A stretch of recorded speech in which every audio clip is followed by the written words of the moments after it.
Bien, donc il est 16 heures, donc on va pouvoir démarrer cette conférence virtuelle. Bien évidemment, au fur et à mesure que les participants vont se connecter, on pourra éventuellement, ils prendront en cours de route, il n'y a pas de souci, et ils pourront donc intervenir. Donc pour se présenter un petit peu tous les deux, donc personnellement, donc moi je suis Marie-Christine Moll, je suis donc médecin, je m'occupe de gestion de risque depuis longtemps, et aujourd'hui à la prévention médicale, je m'occupe de la partie gestion des risques.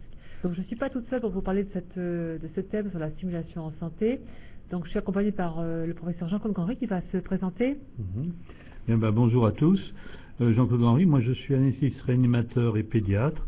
Je suis directeur du centre de simulation en santé du CHU d'Angers et également président de la Société francophone de simulation en santé. Alors, on a travaillé tous les deux un peu sur la simulation et donc on va vous en parler.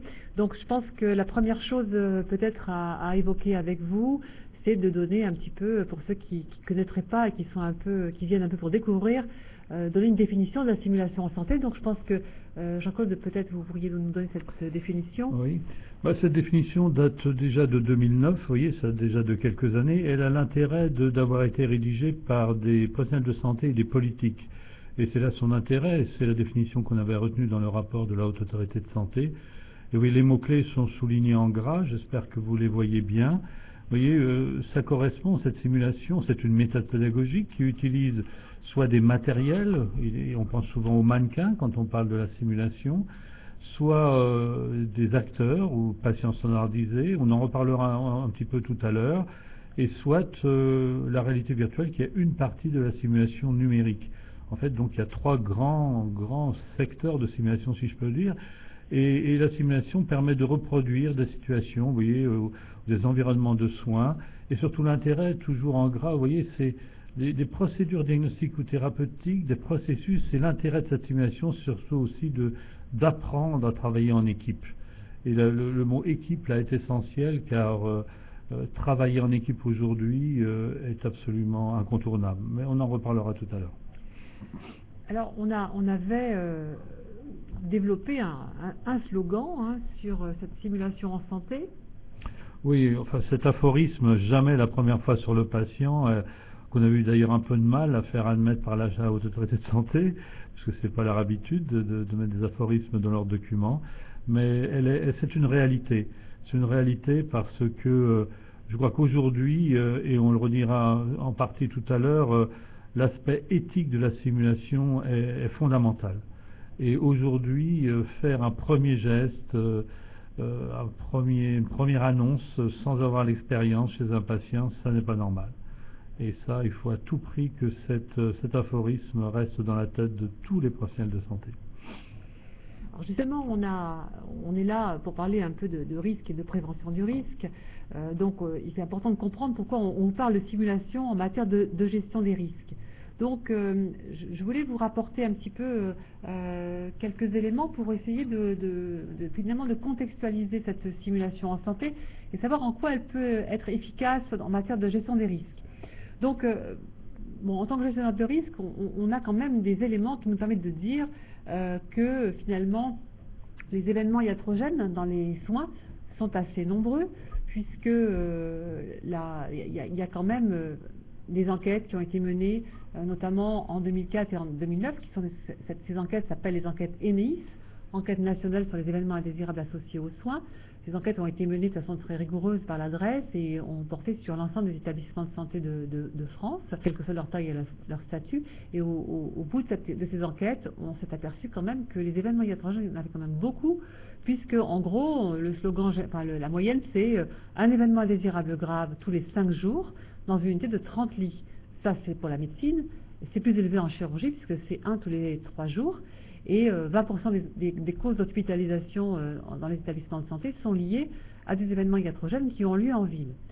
Quand on regarde un petit peu finalement quelles sont les causes de ces événements iatrogènes, sur une autre étude qui a été menée à travers la déclaration des événements porteurs de risque, et cela dans les cadres des spécialités à risque, vous savez que certains médecins déclarent leurs événements porteurs de risque, notamment ceux qui ont des spécialités à risque, comme les orthopédistes, les chirurgiens plasticiens, les anesthésistes. Ils peuvent déclarer leurs événements porteurs de risque à leur société d'accréditation, ce qui leur permet d'avoir d'ailleurs derrière des avantages en termes d'assurance.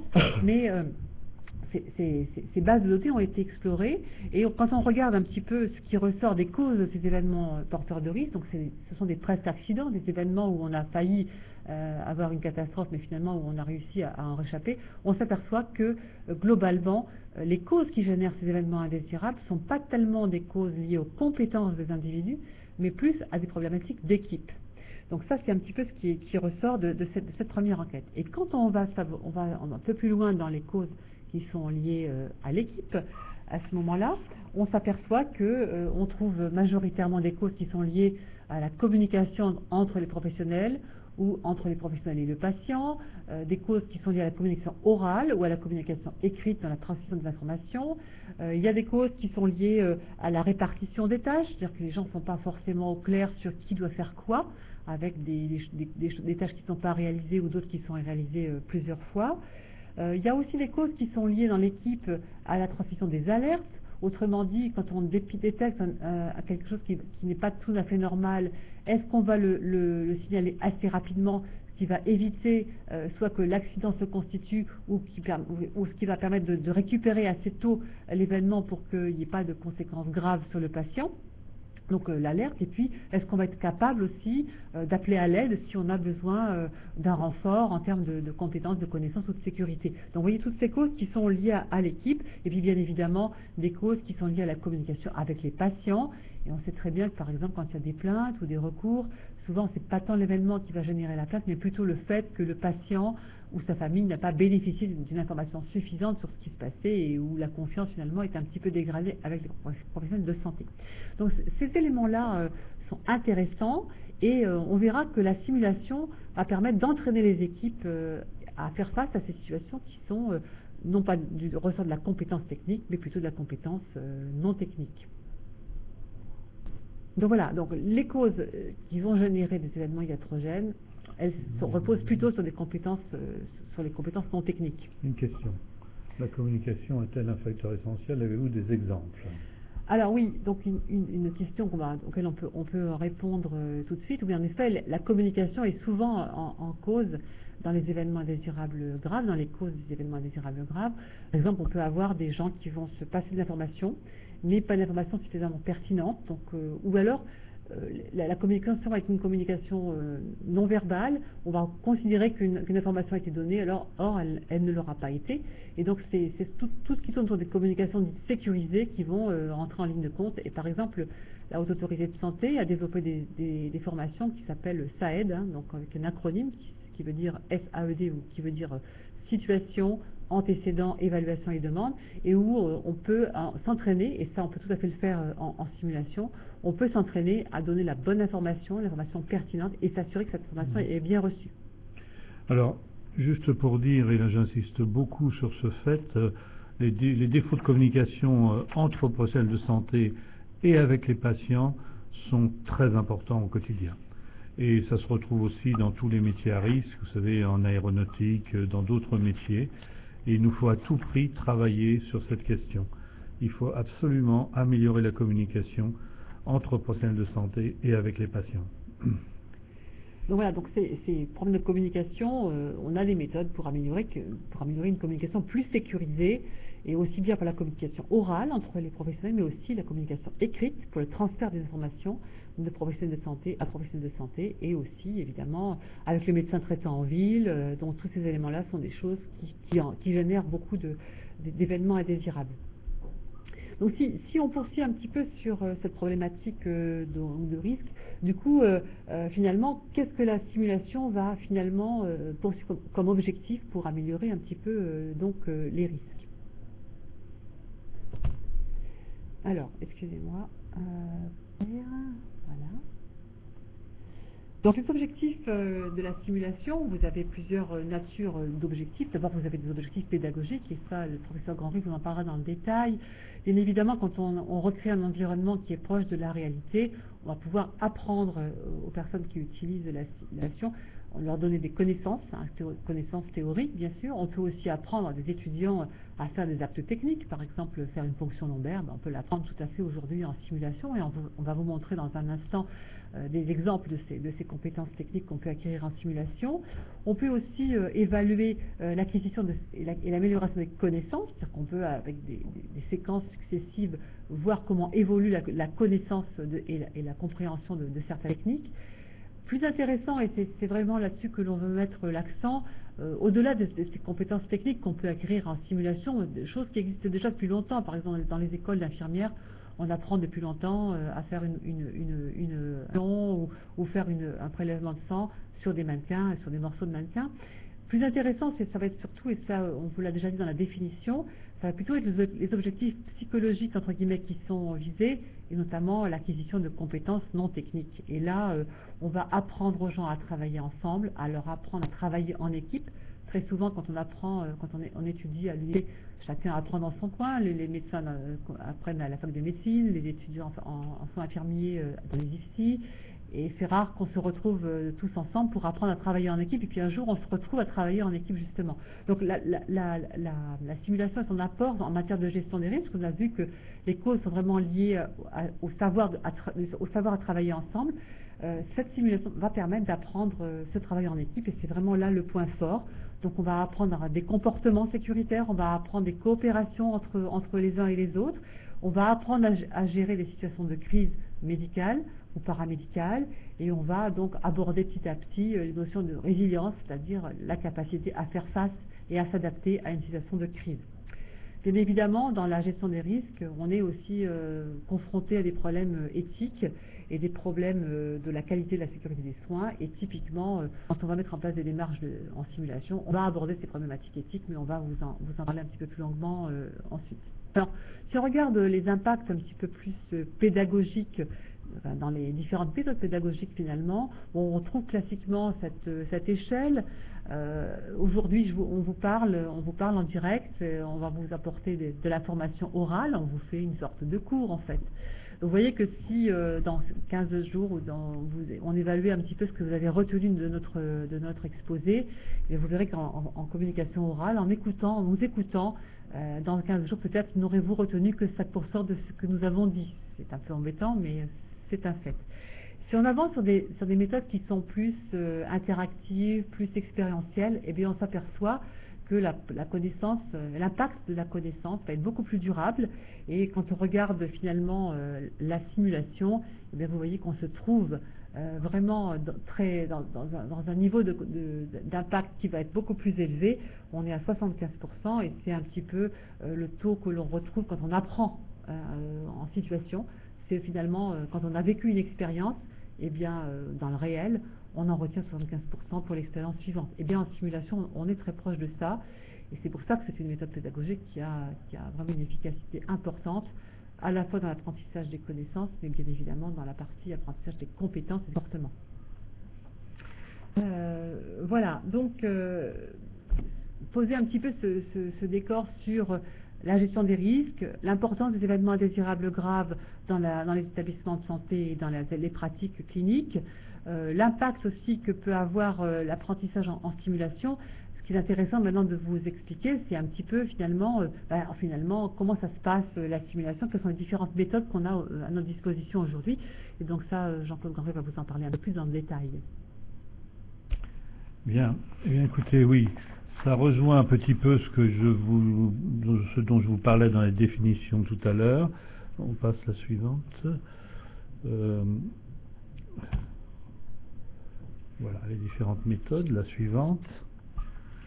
Et donc, on l'évoquait, la simulation actuellement trouve sa place, et depuis longtemps, dans un certain nombre de métiers à risque, et l'aviation en particulier. Vous savez que tous les pilotes ont des séances de formation obligatoires, entre 4 et 5 par an, et ces séances doivent être validées pour pouvoir continuer à voler. L'aviation est l'exemple typique de l'utilisation de la simulation, mais il n'y a pas que l'aviation. L'aérospatiale, n'en parlons pas, parce que les astronautes passent leur temps à faire des simulations, c'est l'essentiel de leur activité. Thomas Pesquet en ce moment a beaucoup simulé toutes les pannes possibles, tous les accidents possibles. En marine, dans la marine marchande, mais également l'armée bien entendu, et j'en profite pour saluer Bruno là. La marine, eh bien les pilotes des porte-conteneurs ou des paquebots s'entraînent sur des simulateurs. Et puis le dernier exemple, il y en a beaucoup. Il y en a beaucoup, mais vous savez que toutes les centrales nucléaires dans le monde ont un centre de simulation depuis l'accident de Three Mile Island en 1975, je crois. Et tout le personnel titulaire des centrales nucléaires font obligatoirement des stages en centre de simulation pour parer aux situations de crise éventuelles. Donc vous voyez qu'en médecine, aujourd'hui, on en est loin. Imaginez le personnel de tous les hôpitaux s'entraînant en simulation obligatoirement 15 jours par an. C'est pas pour demain, et malheureusement. Alors, diapo suivante, on va passer à la diapo suivante. Merci Marie-Christine. Non, de l'autre côté, oui. Et alors là, un peu ce que je vous disais tout à l'heure en introduction, mais on distingue trois grands types de simulation. La première, c'est la simulation dite synthétique. Ce sont les mannequins, ce que je vous disais tout à l'heure. Alors les mannequins, on peut avoir des mannequins, des portions de mannequins pour apprendre les ponctions, les différents types de ponctions, ponctions veineuses, ponctions lombaires, etc. Mais il y a bien d'autres. Tout est possible en simulation. Et également des mannequins corps entiers, pilotés par ordinateur, qui sont, ma foi, assez réalistes, puisqu'ils peuvent pleurer, ils peuvent convulser, ils peuvent changer de... Enfin, ils sont c'est assez spectaculaire quand on les voit fonctionner. Ça, c'est la simulation dite synthétique. Le deuxième grand type de simulation, c'est la simulation dite humaine ou relationnelle. Et là, pour ce type de simulation, on fait appel essentiellement à des acteurs. Et dans nos centres de simulation, nous avons une troupe d'acteurs qui jouent le rôle de patients et qui ont des scénarios bien précis. Et cette activité est en pleine croissance, puisque dans notre centre, par exemple, ça représente 40% de notre activité, avec des consultations d'annonces de maladies graves, de cancer, consultations d'annonces de décès, consultations d'annonces d'événements indésirables graves liés aux soins, etc. Et puis le troisième grand type de simulation, c'est la simulation numérique ou informatique. Et là, elle est également en plein développement. C'est ce qu'on appelle en particulier, enfin, cette simulation comprend les serious games, les jeux sérieux. Et si on pourrait, dans vos questions, développer cet aspect, parce qu'il est extrêmement intéressant. Et puis, ça comprend également la réalité virtuelle, la réalité augmentée. Et là, cette simulation, vraiment, j'insiste, prend une place importante aujourd'hui et demain encore plus certainement. Et puis au milieu, peut-être voyez-vous sur la diapositive, j'ai mis la simulation hybride. La simulation hybride, qu'est-ce que c'est? Eh bien, on associe un acteur ou une actrice avec une portion de mannequin. Ici, par exemple, sur la photo du milieu, je ne sais pas si elle est visible, vous voyez une actrice avec un bassin plastique et elle va manifester des problèmes de comportement, par exemple, ou de la douleur, une douleur intense, et ceci pour avoir un contexte environnemental excessivement très proche de la réalité. On peut même associer un papa acteur qui joue le rôle du papa. Sur la photo, voilà, le papa est acteur et soutient sa femme. Et là, les apprenants, comme l'on dit, oui, juste un petit mot, en simulation, on parle d'apprenants, parce que comme on a à la fois des étudiants, des jeunes étudiants, et à la fois des gens en formation continue, eh bien, on utilise le terme générique d'apprenant. Alors, on va peut-être aller encore un petit peu un peu plus zoomé, donc on va parler maintenant, on va s'approcher un petit peu plus dans le détail. Donc, de la simulation et les techniques, par exemple? Oui, alors, bon, là, vous avez quelques exemples, il y en a beaucoup d'autres, mais vous voyez, par exemple, qu'on peut faire, je vous le disais tout à l'heure, toutes les ponctions possibles, mais depuis quelque temps, nous avons des simulateurs très performants, en plus des simulateurs d'échographie, comme vous voyez en bas à gauche, et puis un simulateur de chirurgie, en bas à droite. Les simulateurs de chirurgie sont absolument remarquables. Vous savez que beaucoup d'interventions ont lieu sur écran maintenant, hein, donc enfin sur patient par l'intermédiaire de l'écran plus exactement, et les images que l'on obtient simulées sont très très proches de la réalité. Ça saigne, on peut coaguler, et les chirurgiens peuvent s'entraîner de façon remarquablement efficace. Et puis au milieu en bas, Vous voyez un simulateur qu'on vient d'acquérir par exemple dans notre centre, qui est un simulateur d'endoscopie, alors soit bronchique, soit digestive, et là, je dois dire, là aussi c'est spectaculaire. L'apprentissage de l'endoscopie est extraordinairement raccourci par l'utilisation de ces simulateurs. Je ne sais pas si parmi les gens qui nous ont rejoints, bienvenue à ceux qui nous ont rejoints en cours de route, vous auriez peut-être des questions. N'hésitez pas à les poser dans le petit carré noir. Si vous en avez, nous les prenons au fur et à mesure de vos questions. N'hésitez pas donc à participer. Des commentaires ou des questions, il n'y a pas de souci. Et donc on va poursuivre. Alors après les aspects techniques, on parle souvent de simulation haute fidélité. Peut-être que le terme a évolué un petit peu. Oui, le terme a un petit peu évolué.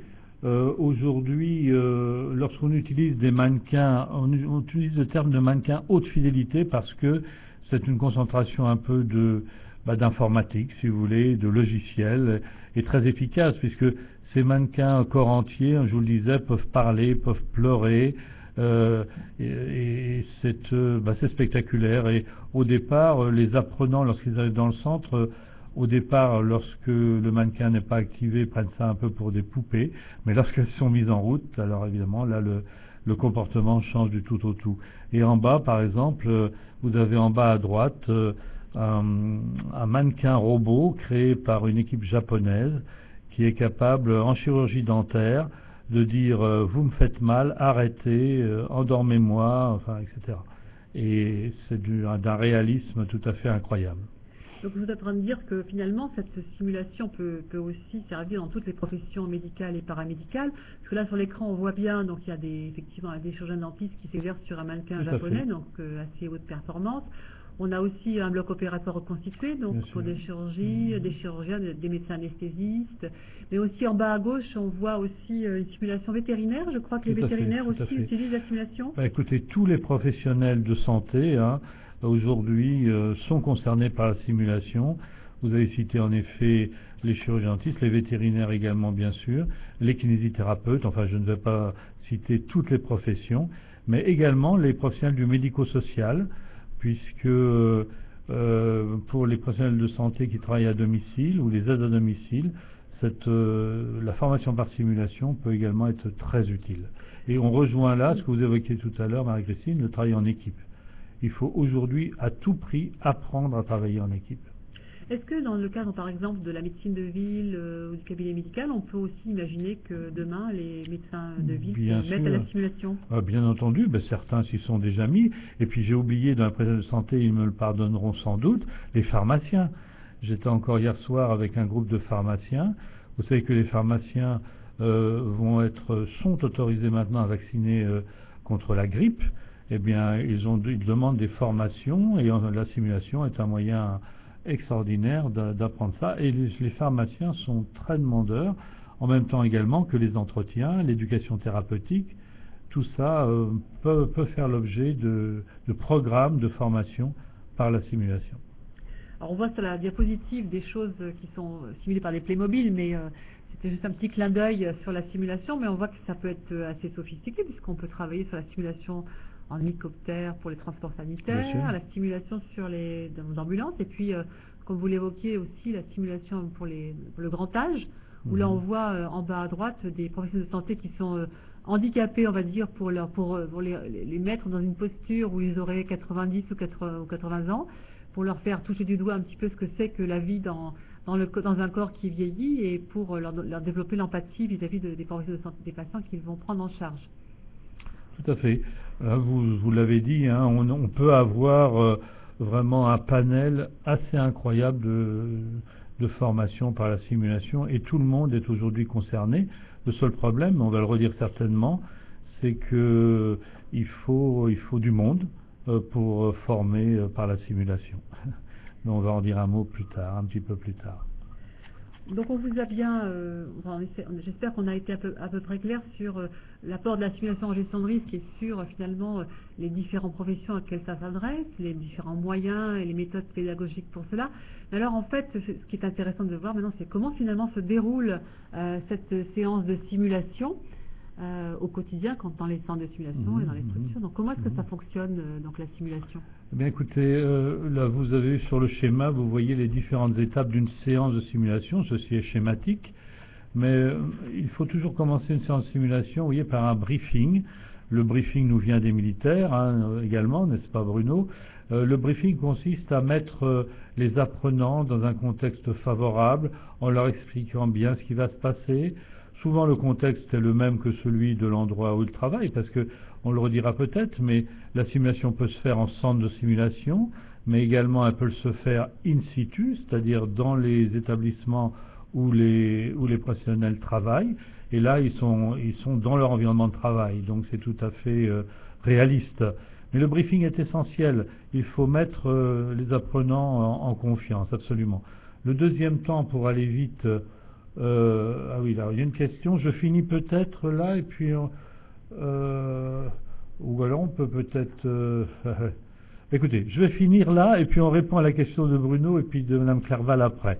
Alors la séance de simulation proprement dite, pour aller vite, et puis un temps essentiel, le débriefing, je vais revenir un peu là-dessus ensuite, mais surtout aussi le dernier point entouré d'un cercle. Vous voyez que il faut à tout prix que l'étudiant, l'apprenant, sorte de votre séance en ayant le besoin, la nécessité d'apprendre plus.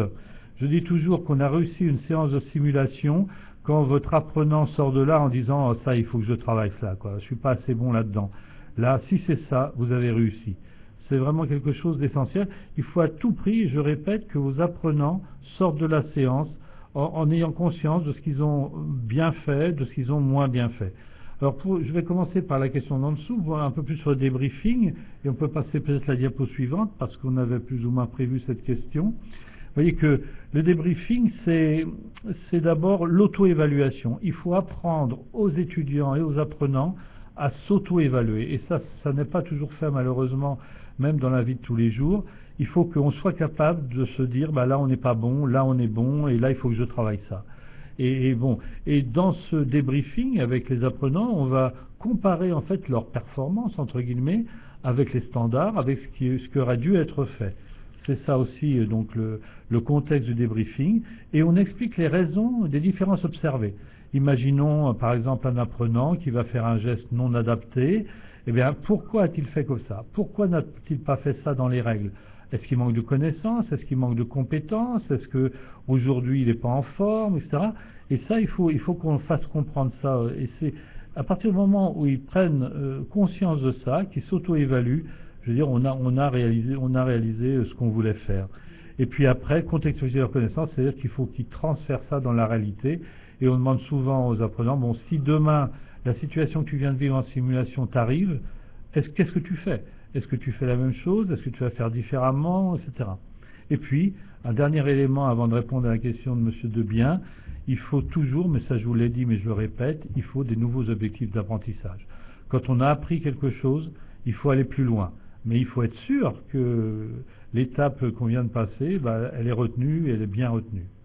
Alors je crois que par rapport à la question de M. Debien, je crois que dans les enjeux, on parle beaucoup justement de la nécessité de former les formateurs et d'avoir des qualités pédagogiques par rapport à justement cette nouvelle méthode d'enseignement. Donc on pourra peut-être revenir là-dessus. Tout à fait. Je crois qu'on va parler là-dessus pour la formation des formateurs, mais la remarque est très importante parce qu'on parle souvent de faux apprentissage en effet. C'est-à-dire que si vous avez des formateurs qui sont pas très bien formés ou qui sont pas très bien formés, eh bien on risque en effet, les apprenants risquent d'avoir de mauvais apprentissages, et là en effet on aura raté nos séances. Donc ça nécessite en effet une formation attentive et complète des formateurs en simulation en santé. On peut même aller plus loin en disant qu'une séance de simulation, comme c'est quand même un outil très puissant, peut même déstabiliser un apprenant si le formateur n'est pas à la hauteur du débriefing, par exemple. Complètement. On peut avoir un retentissement psychologique non négligeable. J'ai le souvenir parfois de débriefeurs, comme on dit, de formateurs en simulation, un petit peu parfois agressifs ou un petit peu qui n'ont pas parfaitement appréhendé le comportement psychologique de l'apprenant. Et là, en effet, on peut avoir des soucis à la fin de la séance. Donc ça nécessite une expérience non négligeable. J'espère qu'on a répondu à votre question. En tout cas, on va poursuivre la réponse à votre question dans la suite de l'exposé. Donc sur l'aspect de la réalisation de la simulation, on vient de vous parler un petit peu du débriefing, des différentes étapes du débriefing, mais il y a aussi la localisation de cette simulation. Donc où trouver, comment faire aujourd'hui si on a envie soit d'être en tant qu'apprenant, de s'inscrire dans une formation de simulation, ou bien quand on est formateur, on a envie de développer un programme, à qui faut-il s'adresser. Donc globalement, il y a trois façons un petit peu de réaliser la simulation, soit dans des structures de simulation qui sont maintenant bien répandues. On verra tout à l'heure sur la carte de géographie qu'il y a beaucoup de structures de simulation qui se sont créées depuis les premiers travaux sur la simulation en 2010, donc dans des structures spécialisées. Donc la HAS, on vous en parlera un petit peu, a défini en gros 3 types de centres. Des centres de niveau 3 qui sont des grands centres avec beaucoup de simulations haute fidélité, des centres un petit peu plus petits où on fait moins de choses, mais où bien évidemment la qualité de la formation est excellente, et puis des choses un peu plus délocalisées, comme par exemple dans les ateliers. On trouve des séances de simulation maintenant qui se déroulent dans des congrès, dans des EPU, dans des véhicules mobiles aussi qui se déplacent dans les régences.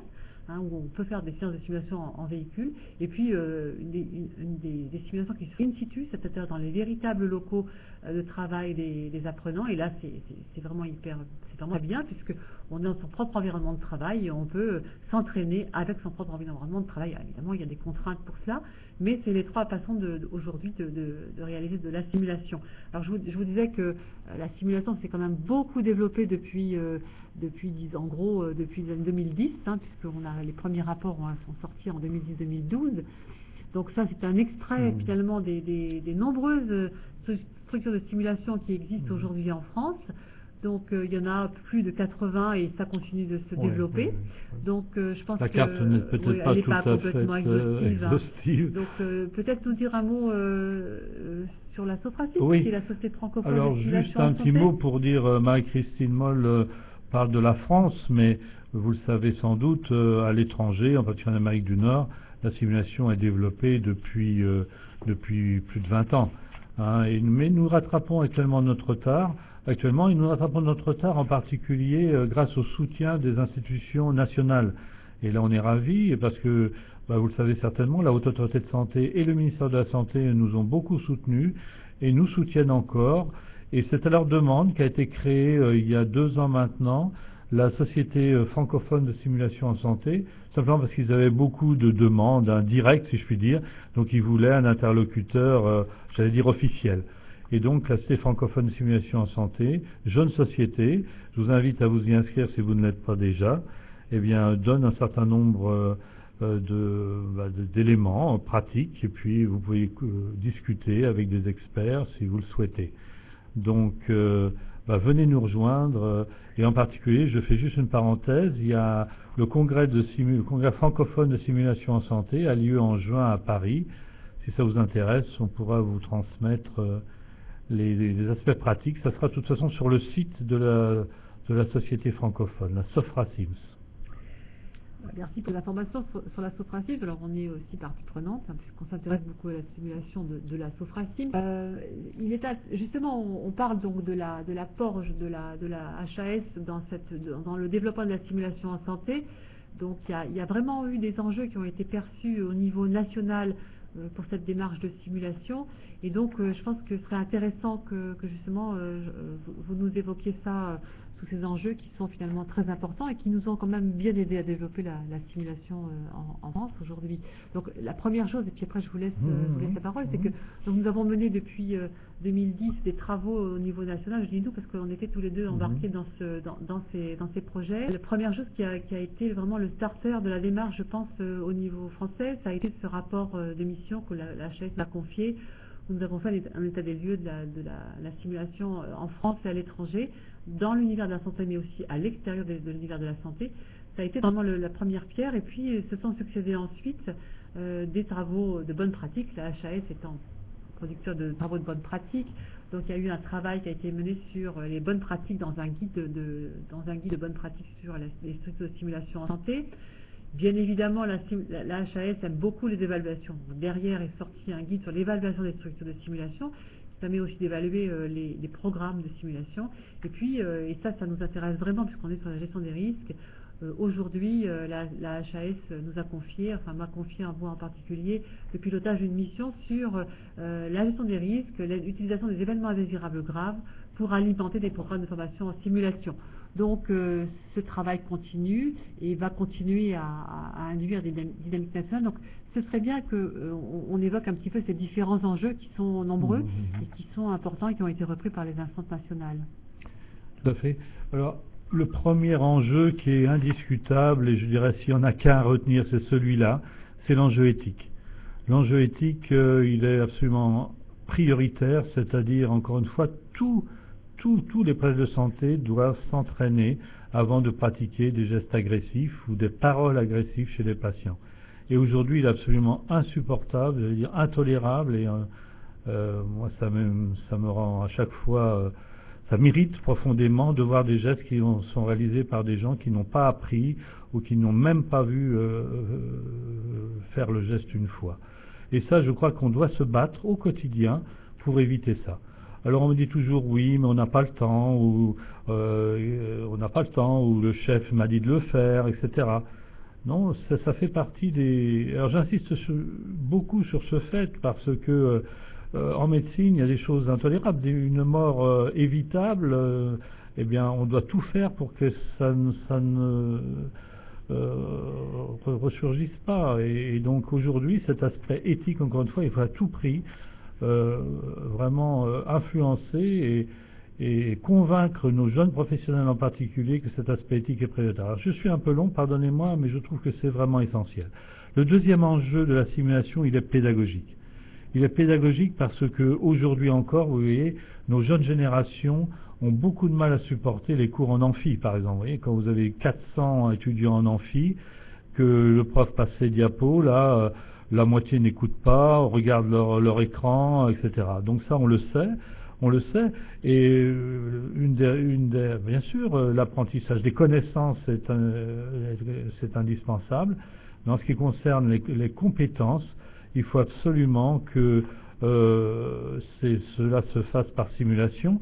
Alors, pourquoi ça marche aussi la simulation? Parce qu'on prend souvent les étudiants par groupe de 15 maximum 16, 18, vous voyez. Et là, il est bien évident, lorsqu'il y a un tuteur, eh bien l'apprentissage est forcément meilleur. Mais vous voyez les conséquences que ça implique quand vous avez 400 ou 500 étudiants. Ça pose problème, bien évidemment.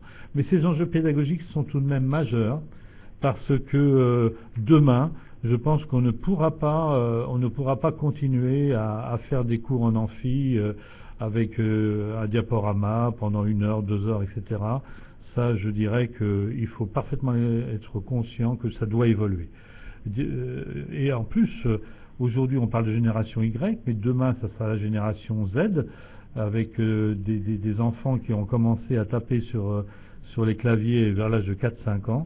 Et ça sera bien plus marquant et il faudra que nos formateurs et nos enseignants s'adaptent, ce qui n'est pas toujours le cas aujourd'hui. Donc on a une remarque de M. Debien qui va dans notre sens, je crois.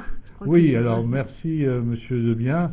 C'est vrai qu'on a appris comme ça, je suis d'accord, mais voilà, alors un jour un apprenant, enfin quelqu'un d'un certain âge m'a dit, c'est une des rares fois où on peut dire qu'avant c'était pas mieux. Parce que très souvent on attend, oh, avant c'était bien mieux. Eh ben non, en ce qui concerne la simulation, avant c'était pas mieux. Et d'ailleurs, juste encore un dernier mot sur l'aspect éthique, notre ministre de la Santé est parfaitement consciente de ce problème et donc a demandé un rapport sur les doyens des facs de médecine sur la simulation que vous pouvez consulter sur Internet. Hein, vous tapez rapport de doyen médecine, formation des étudiants, et vous allez voir que tous les doyens de fac de médecine recommandent la formation par simulation aujourd'hui. Est-ce que vous auriez d'autres questions ou d'autres remarques à nous faire avant qu'on continue sur ces enjeux? Non, donc ensuite sur les aspects, on va allez-y, hein, n'hésitez pas, n'hésitez pas, parce que je pense que les questions sont importantes, parce que remettre en cause un certain nombre de choses qui existent depuis longtemps, Et on vit actuellement un virage pédagogique, indiscutable, hein, mais pas seulement pédagogique d'ailleurs. Et vous voyez que la simulation, par exemple, commence à s'introduire dans l'enseignement secondaire. L'enseignement secondaire où certains professeurs se disent il faut sûrement apprendre à nos élèves les choses différemment. La biologie, par exemple, peut s'apprendre par la simulation. Beaucoup de choses peuvent s'apprendre. Alors, je ne dis pas que la simulation, c'est la panacée et puis c'est la solution à tous les problèmes. Je dis simplement que c'est une nouvelle façon de voir les choses. Alors, il y a des choses qu'on n'a pas évoquées, mais qui renvoient à ces nouvelles méthodes pédagogiques. On a parlé tout à l'heure des acteurs qui sont aussi partie prenante de la simulation. Aujourd'hui aussi, il y a des patients qui sont utilisés pour faire qu'on appelle des patients experts, donc qui sont des patients, donc qui ont une expérience de patient et qui vont apprendre finalement grâce à transmettre leur expérience patient et par ce biais être des pédagogues vis-à-vis de nos jeunes praticiens. Et donc on peut se servir aussi de patients experts qui vont en fait donner la réplique au fond lors d'une séance de simulation. Et là on atteint un réalisme important, puisque là on a vraiment de l'expérience patient, qui est un retour en expérience patient, et donc c'est vraiment important pour notamment les jeunes praticiens de se confronter à des vrais patients tout en étant dans de la simulation aussi. Alors en France, cet aspect-là est encore peu développé, mais en Amérique du Nord et au Québec en particulier, cette notion de patient expert est réelle et utile. Donc tout à l'heure, dans les questions, il y avait des questions concernant la formation des formateurs. Donc est-ce qu'on peut en parler un petit peu plus dans le détail sur ces enjeux liés aux formateurs? Oui, en effet, je vous le disais tout à l'heure, et c'est peut-être un des défauts aujourd'hui du système, c'est qu'on manque de formateurs, parce que aujourd'hui il y a des diplômes d'université, des attestations universitaires, il y a environ 10-12 diplômes d'université, je crois 5-6 attestations universitaires, et elles font le plein. Elles font le plein. Alors actuellement on a tendance à faire des formations de plus en plus courtes pour former le plus grand nombre. Il y a des effets secondaires, si je puis dire, parce qu'une formation de 2 jours ne suffit sûrement pas à faire des séances de simulation très très satisfaisantes. Mais je ne sais pas si on le dira plus tard, mais aujourd'hui l'enseignement par simulation est obligatoire, par exemple dans les écoles d'infirmières. Ça a été rendu obligatoire il y a 2 ans, et donc d'un seul coup on a eu un afflux de demandes des cadres formateurs infirmiers. Et donc il y a beaucoup d'écoles d'infirmières en France, et donc on n'a pas pu répondre à la demande. À Angers, nous faisons une attestation universitaire, par exemple, nous avons des demandes, là on commence à prendre des inscriptions pour 2018. Donc, mais ceci étant, les attestations se développent progressivement. Dans l'interrégion ouest, par exemple, on va faire un DIU, un diplôme interuniversitaire, pour essayer de former le plus de gens possible. Il y a beaucoup de demandes, c'est bon signe. Alors il y a une question là sur les cursus. Quels seraient finalement, en fonction des besoins et des différentes interventions en simulation, quel serait le bon cursus pour un formateur finalement maintenant? Alors aujourd'hui, le cursus le plus satisfaisant, c'est sans doute celui du diplôme universitaire, mais je vous le disais tout à l'heure, il n'y en a qu'une douzaine en France actuellement. Je crois que l'attestation donne une bonne formation, elle dure 5 jours, plus habituellement 2 jours de stage en centre de simulation. Mais si vous les voyez, comme on prend 15 apprenants par chaque séance, vous voyez qu'on est loin du compte. Hein. Et il va falloir réfléchir à cette question indiscutablement, parce que la demande est tellement forte qu'on a beaucoup de mal à suivre. Et c'est un réel problème dont on va discuter d'ailleurs au prochain congrès en juin à Paris. Donc on parlera tout à l'heure un petit peu de l'évaluation. Je pense qu'il sera intéressant de parler de l'évaluation des formateurs peut-être, peut-être aussi des formations. Oui. Donc on va progresser sur ces enjeux. À moins que vous ayez des questions sur le sujet, peut-être que quelques... Non. Avez-vous? Non, pas forcément. C'est un sujet important. Il y a une question. Si, retraité. Nécessaire pour l'apprentissage qui dure toute la vie. On s'écrira après écrire, définir et va quantifier dans le de la chaîne. Oui. Prévision de nos autorités au long cours. Ah, ça, c'est une bonne question. C'est une très bonne question. Nos politiques, je vous l'ai dit, en France, sont assez sensibles, mais même s'ils sont très sensibles à la formation en général et à la simulation peut-être en particulier, l'évolution est quand même assez lente. Il y a des freins indiscutablement, parce que oui, une chose qu'on dira peut-être tout à l'heure, c'est que la simulation a un certain coût aussi. Et puis vous savez qu'en France, on a l'habitude d'empiler les choses. Quand quelque chose de nouveau apparaît, on ne supprime pas forcément ce qui existait auparavant. Ce qui fait que, parce qu'on pourrait récupérer comme ça des heures de cours en fac, on pourrait récupérer plein de choses, mais ça, tout dépend des doyens, et aujourd'hui ce n'est pas ça, mais je reste, malgré mon âge, je reste optimiste quand même. On va peut-être y arriver, mais vous avez raison. Il faut surtout, et là, ce que vous dites, enseigner avec rigueur, après avec rigueur, il nous faut travailler, et en particulier en médecine, avec rigueur. Vous savez, j'en parlais encore hier avec des étudiants, en France aujourd'hui, on a entre 15 et 20 000 décès évitables par an. Aux États-Unis, c'est 10 fois plus. Et ça ne choque pas grand monde, en fait. Il faut à tout prix que notre rigueur, on soit rigoureux dans tous les instants. Mais vous allez me dire, aujourd'hui, par exemple, aux urgences, est-ce qu'on peut être rigoureux dans tous les instants? L'épidémie de grippe, il y a des malades partout dans les couloirs. Est-ce que c'est possible d'être rigoureux dans tous les instants? C'est parfois difficile. Il faut aussi reconnaître la réalité du terrain. Et finalement, s'entraîner en simulation peut permettre aussi d'acquérir un petit peu cette rigueur. Alors, tout à fait. On peut avoir des réflexes en simulation dans un environnement qui est protégé, adapté. C'est ça l'objectif aussi, de dire aux gens, écoutez, soyez rigoureux, là il y a un risque, soyez rigoureux. Alors, on a une question sur la politique nationale et son soutien. Pas de simulation dans deux ministères.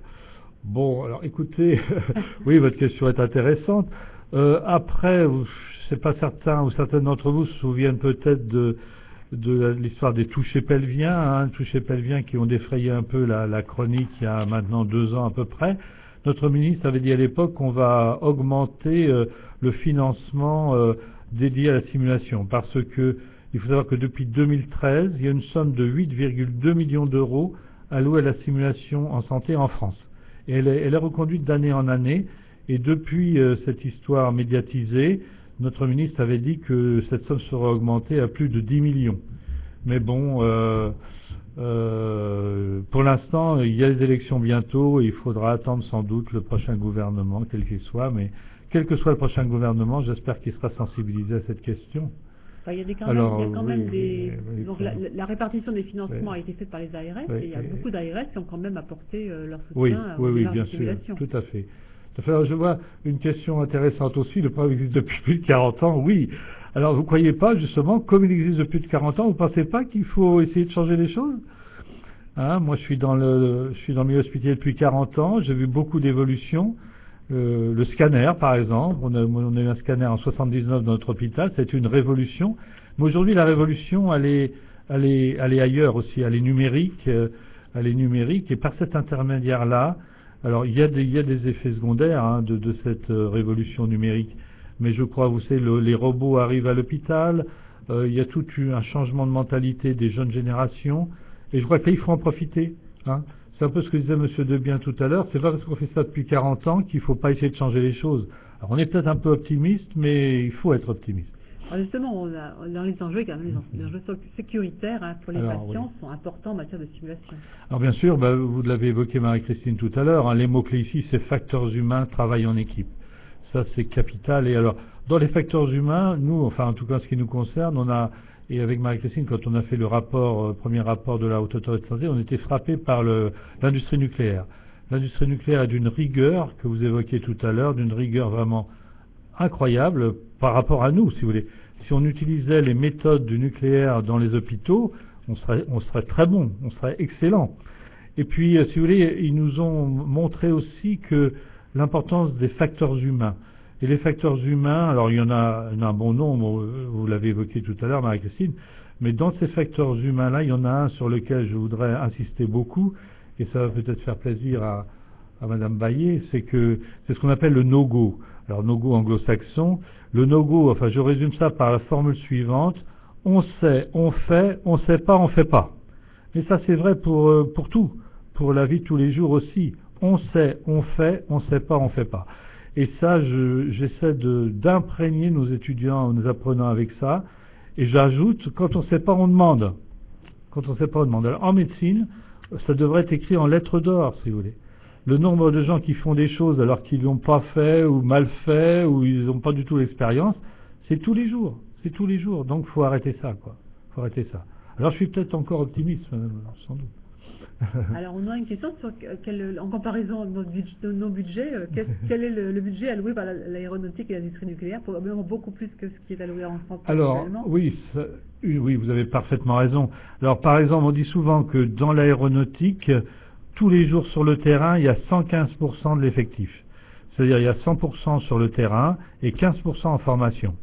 Dans nos hôpitaux actuellement, on est plutôt 60-70% sur le terrain. Donc vous voyez, la formation souvent est difficile, etc.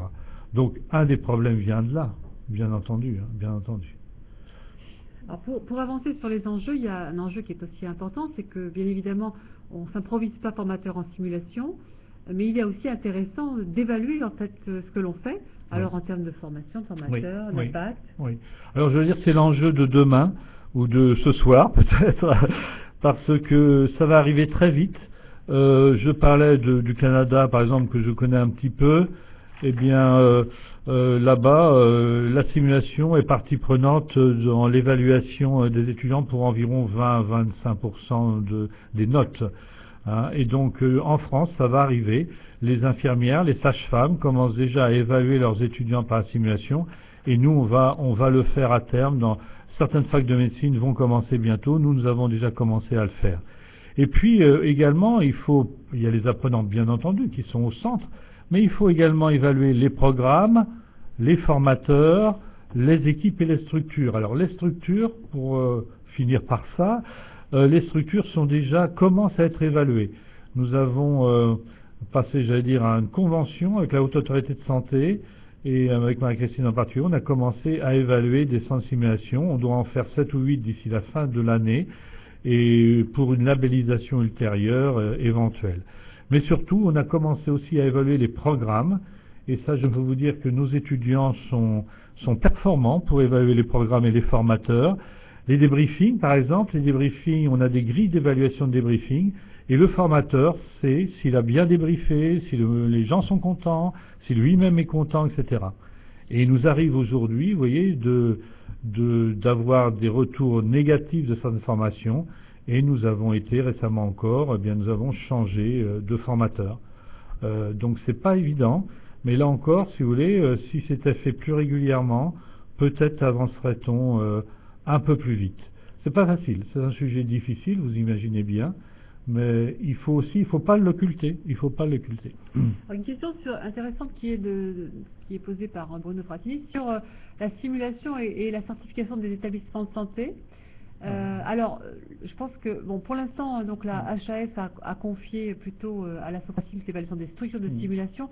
En revanche, je sais qu'il existe, on n'a pas beaucoup parlé de la démarche PACT, qui est le programme d'amélioration continue du travail en équipe. Ce programme a été monté par la HAS, et la HAS a engagé des établissements de santé dans ces programmes. Et dans ces programmes, on travaille beaucoup sur le travail en équipe, justement, et où la simulation peut avoir une place. Il y aura bientôt dans la nouvelle certification des patients traceurs PACT. Et donc je pense que du coup, la simulation, si elle est mise en place dans le cadre de ces démarches PACT, sera un élément déterminant positif dans l'évaluation de ces patients traceurs HAS. Donc je pense que petit à petit, la simulation fera aussi partie des critères d'évaluation par la HAS sur la mise en place de la gestion des risques, par exemple. Donc ça sera une première entrée, ce sera sur les patients traceurs PACT. Je pense que ça sera pris en compte à ce niveau-là. Bon, donc pour finir avec, donc on arrive bientôt au terme de notre conférence. Tout ça pour dire qu'on a une nouvelle méthode qui s'appelle le développement professionnel continu, DPC, dont nous avons tous une obligation en tant que professionnels de santé. On doit tous s'inscrire dans des programmes de DPC. C'est que la réglementation évolue sans cesse, c'est que la dernière réglementation impose, alors pour tout le monde, médecins, infirmières, sages-femmes, dentistes, tous les professionnels de santé, on doit s'inscrire désormais sur une période de 3 années dans un programme de formation qui répond aux obligations du DPC. Donc il se trouve que la HAS, suite aux différents travaux que nous avons menés, a défini que pour qu'un programme de DPC soit valide, il faut qu'il y ait au moins aussi un outil qui est validé par la HAS. Et donc la simulation fait partie des outils qui ont été validés par la Haute Autorité de Santé.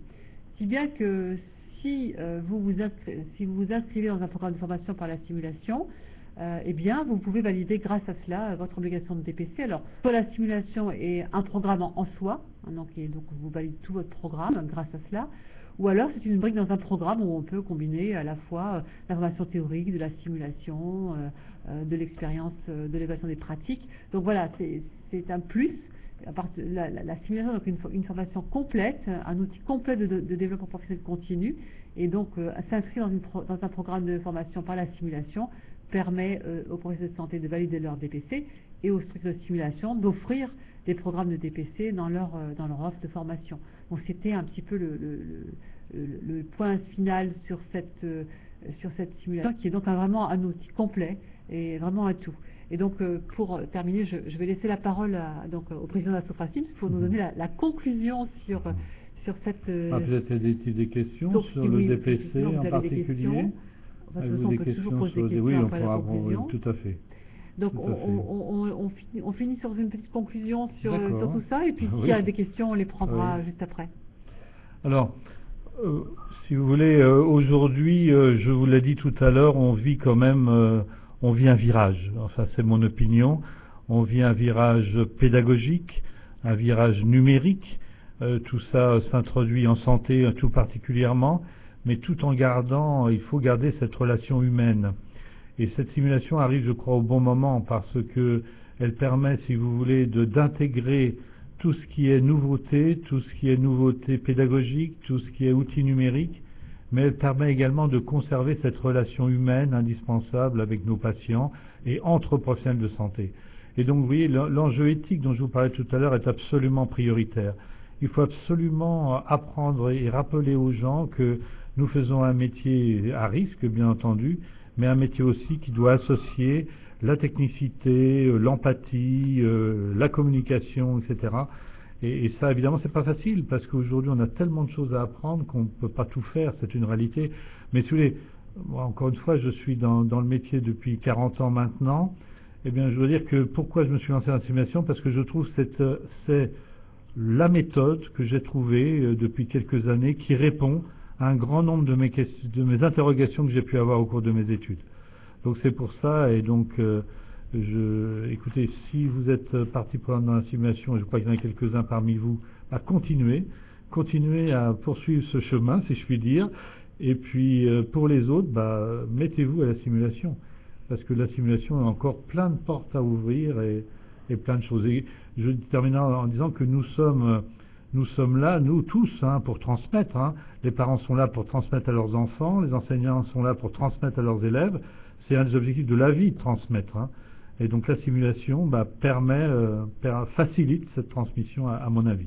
Je ne sais pas si vous êtes d'accord avec moi, Marie-Christine. Oui, alors en plus, le dernier commentaire, c'est le mariage que la simulation et le travail en équipe. Et il est vrai qu'en matière de qualité des soins et de gestion des risques, la performance, elle est bien évidemment collective, et que typiquement la simulation permet d'améliorer cette performance collective grâce à un travail en équipe qu'on va mettre en place. Et Monsieur Debien fait une tout à fait intéressante, c'est vrai. Les formateurs apprennent les apprenants, c'est tout à fait vrai. C'est-à-dire que je dis toujours que chaque débriefing pour nous est différent et on apprend à chaque fois. On apprend à chaque fois, à la fin des briefings, on apprend des choses, des réflexions toujours pertinentes, pas toujours, mais parfois. Et donc on apprend des apprenants. Et ces échanges, justement, facilitent la communication et permettent aussi de valoriser. Et les apprenants ne sont plus des réceptacles à qui on donne de la connaissance, c'est des gens qui réfléchissent, qui pensent et qui peuvent amener des choses. Et les jeunes générations je suis assez optimiste en raison de cela. Les jeunes générations savent faire ça. Ils ont eu un sens de hiérarchie différent, ils ont un sens de la répartie sûrement, un sens de la discussion, voilà. Donc non, cette remarque est très intéressante. On est vraiment dans des formations qui sont où l'apprenant s'implique vraiment individuellement dans la formation.